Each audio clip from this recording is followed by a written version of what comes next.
This day, we come to you from the third floor of the Rhode Island State House in a segment we simply call Capitol Spotlight, where we talk to a member of the General Assembly and discuss some of the things they've been working on and its impact on you, the Rhode Island citizen.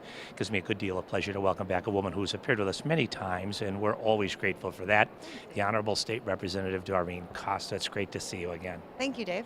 You know, just last week, you introduced a resolution urging Governor Chafee to stop with any steps to hold off over turning over this Jason Pleau to the federal government. Now, this has been a very high visibility case.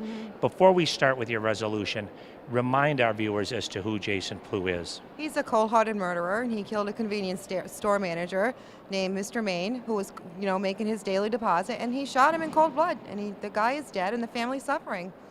And essentially, Governor Chafee, who does not believe in the death penalty, didn't want him turned over to the federal authorities because if indeed he's charged and convicted there in the federal courts, he could be looking at capital punishment. And our governor has an issue with that. But recently, the federal government has issued a new mandate that he be turned over. Bring us up to date on that. I did hear that this morning, that he has to be turned over, and all I can say is amen to that. I'm so happy. I'm sure the Maine family has some relief. And the reason I did this was for the Maine family, because many, many years, I was a store manager as well, and there's many days, probably 3 to 4 days a week, where I got that blue bag full of money, and I went to the bank and I've done the deposit. Now, it could have been me, it could have been a number of my employees, it could be any employee now that's going to do a deposit. So my heart broke for the Maine family when I read this. I took it personal. Well, I have to tell you, I was eating at a breakfast shop just this past weekend. And which is not uncommon. A person will come up and want to talk a little politics with me, and this particular lady was very upset. And she says, I'm really troubled with Rhode Island government. And I said, well, okay, well, what's on your mind?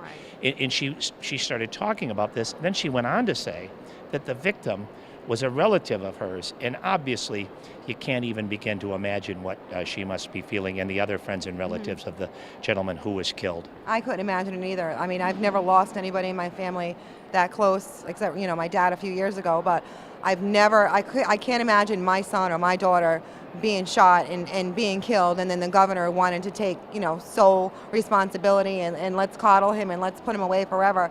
I would want an eye for an eye, and I think the Maine family deserves that.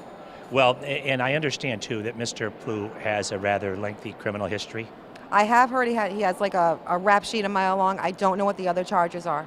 Now, let's shift gears a little bit and talk about our budget.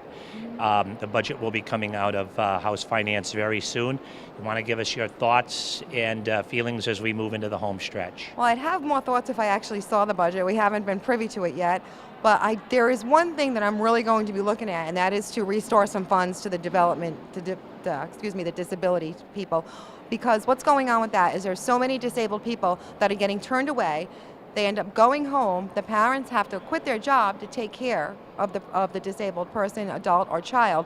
At some point, Dave, you got to say, we have to cut, but you have to, know where to cut and what not to cut. And I think this was a mistake, and some of this stuff has to be refunded. Well, and I guess on the upside, our revenue projections came back a little better than anticipated. Yes. So if indeed you should go forward and find money for the developmentally disabled, it seems like on the upside, the revenues are a little better than we thought. The revenue's there. Give it back to the disabled. Let the families go on. Let them go make a living. Let them get back to work instead of having to stay home, go on unemployment, trying to make ends meet. This is the one thing that I'm actually going to be looking in the budget for, as well as I've got to make sure about the tax increases. I'm hearing, little snippets that there are going to be some tax increases in.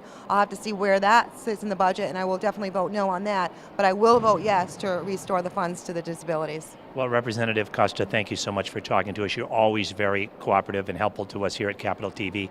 Thank you for sharing your feelings and experience with our viewers. Thanks, Dave. It's always a pleasure. And of course, we could not do it without all of you, the viewer. Thank you for tuning in from the third floor of the Rhode Island State House. I'm Capitol Television's Dave Barber.